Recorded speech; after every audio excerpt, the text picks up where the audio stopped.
Hi friends, Miss Linda. We miss you guys so much. Can't believe we still can't go back to school. Anyway, we're going to make the best of it. I'm going to read a story. I know Miss Heather read a story and sent it out. But first, here's our letter of the week. X. Pretty easy. So, when you have some time, get a piece of paper, do a couple lines of practice with the letter X. It's really hard to think of things that begin with X. Of course, there's X-ray, and it doesn't sound like it begins with X, but xylophone begins with X, which is, pretty cool instrument. And unfortunately, I left my xylophone at school. So, and then the sight word for this week is that. T-H-A-T. That. So see if you can find that in some of your stories. Oh, I just said it. Okay, so the story I wanted to read is kind of a special book. It's called The Robins in Your Backyard. And it's written by Nancy Carroll Willis. And that's a picture of a robin. The neat thing about this book is the author is actually from Hockessin, Delaware, where Hack is. And she actually came to my son's school. This was a while ago because my son is all grown up now. But she autographed the book and read it to his, I think it was his kindergarten class.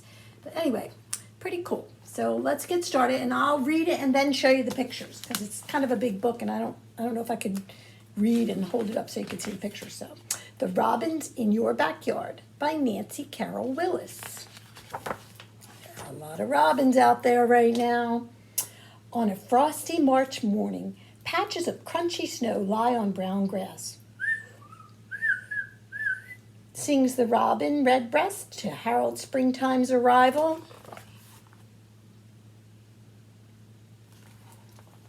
Every spring, robins fly north from their southern home to nest in the land where they were born. Remember that word? They migrate. And I don't know about you, but when I went on my spring walk, I saw a lot of robins outside.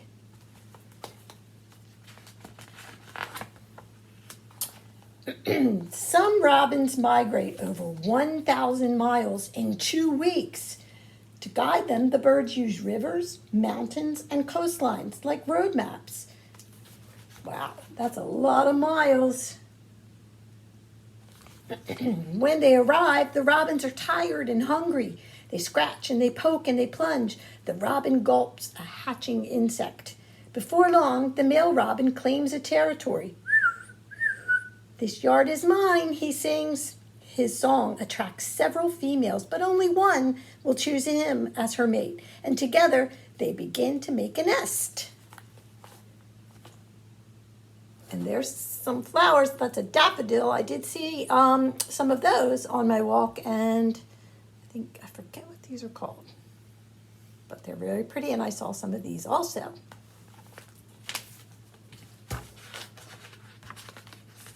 The female selects the fork of an evergreen branch. It's well hidden where people and animals will not disturb it. She weaves twigs softened by morning dew. Her mate brings straw and bits of string. Next, she packs the inside of the nest with wet mud. She presses her body against the sides to form a cup. Finally, she lines the nest with fine, soft grass. So there they are, building the nest. And sometimes you can actually see a robin flying with a piece of twig or a piece of grass in their beak. It's pretty cool. And remember the nest that Miss Heather's mom brought to school? We could see that there was some string that the birds used in their nest. Several days have passed, and now there are 3 shiny blue eggs in the nest. The eggs stay warm under Mother Robin's breast feathers. From time to time, she rolls each egg to keep it warm all over so that the baby inside can grow. If you look inside the egg, you'd see a tiny embryo and a yellow yolk surrounded by watery liquid. The yolk provides food for the embryo as it grows into a bird. So there's the eggs. They're such a pretty blue color. And there's what it looks like inside. Doesn't really look like a bird yet, does it?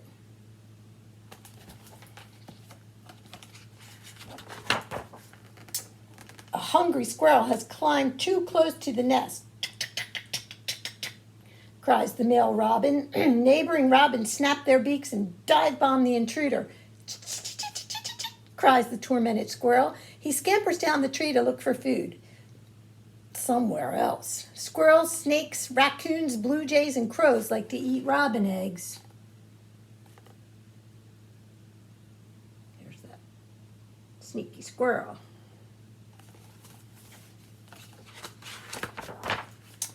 Two weeks after the robin laid her eggs, there's a tiny crack in one egg. Chip, chip, chip, push. What's happening? Crack, crack, chip, push. It's a chick. Using a tool on the tip of its beak called an egg tooth, the chick breaks open its shell and wiggles out. Still doesn't look much like a bird. It's missing feathers. The baby robins are weak and helpless. Their eyes are closed and only a few downy feathers cover their pink skin. If you hold a nickel, that's how much a newly hatched robin weighs. So there's the picture of the new robin that doesn't look much like a bird at all. The beak is wide open, eyes are closed. This is a nickel. So if you hold a nickel in your hand, maybe ask mom or dad if they can get a nickel so you can see. It doesn't weigh very much, very light. So they're pretty tiny. In 6 days, the robin's eyes open and their feathers start to grow. Nestling robins grow really fast. If you grew at the same rate, you would weigh 90 pounds by the time you were 10 days old. Whew, that'd be a lot. At night, the babies snuggle under Mother Robin's wings and body feathers. Her mate sleeps in a nearby tree, along with other neighborhood male robins. So there they are. They're starting to get feathers, and they're starting to look a little bit more like birds. And there's the mama bird taking care of them in the nest. And the daddy bird sits on another branch and keeps watch.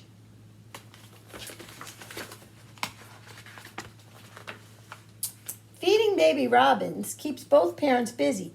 Every 10 minutes from sunrise to sunset, they feed earthworms, insects, and juicy berries to their hungry babies. The young robins stretch their necks, clamoring for food. Each can eat 14 feet of earthworms in one day. Wow, that's a lot. If we were at school, I was going to measure a piece of string that's 14 feet long so you could see how many earthworms they would eat, how long that is. It's really long. So if you can, get a piece of string and try to measure till it's 14 feet, and then you'll know. It's a lot of worms. You got to figure every 10 minutes, that's a lot. By the end of 2 weeks, the restless youngsters stretch and exercise their stubby wings. They use their beaks to preen their ruffled feathers. These clean, smooth feathers keep the birds warm and waterproof. The time to leave the nest has arrived. Hop, flutter, plop. Uh-oh. They don't really know how to fly yet. They have to learn. Just like babies have to learn how to walk, baby robins have to learn how to fly.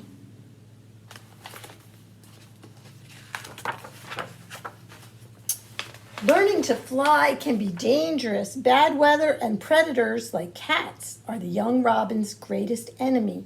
Father robin scurries about for 2 more weeks while he feeds and protects his rowdy brood. Nature also protects the fledglings. See how their speckled breast feathers camouflage them among light, dappled blades of grass?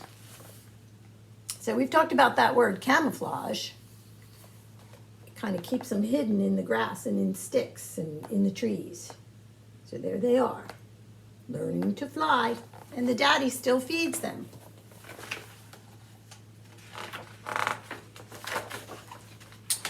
The robin fledglings are now fully grown. They can find their own food and no longer mistake twigs for tasty caterpillars. Unlike humans, the robin's eyes are on the sides of its head. The robin cocks its head when hunting, and then snatch, the prey is gone. So there's the baby robin all grown up, and it looks like she's thinking about possibly eating a caterpillar. No thanks. The young robins stay in their territory throughout the summer. Meanwhile, their parents build a new nest and raise another family. It's now September. The young robin's speckled feathers are replaced by charcoal gray and brick red feathers like those of their parents. The shorter, cooler days signal that it's time for the robins to begin their long journey south. And remember, we talked about that? When birds fly south, when it starts to get cold, it's called migrate. So they're going to migrate someplace where it stays warm in the winter.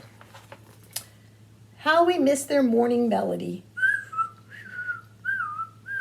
Perhaps you'll be the first to hear their happy song when the robins return next spring.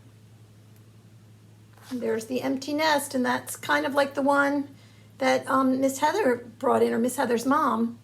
Could have been a robin's nest. The one I brought in, I think, was too small for a robin's nest.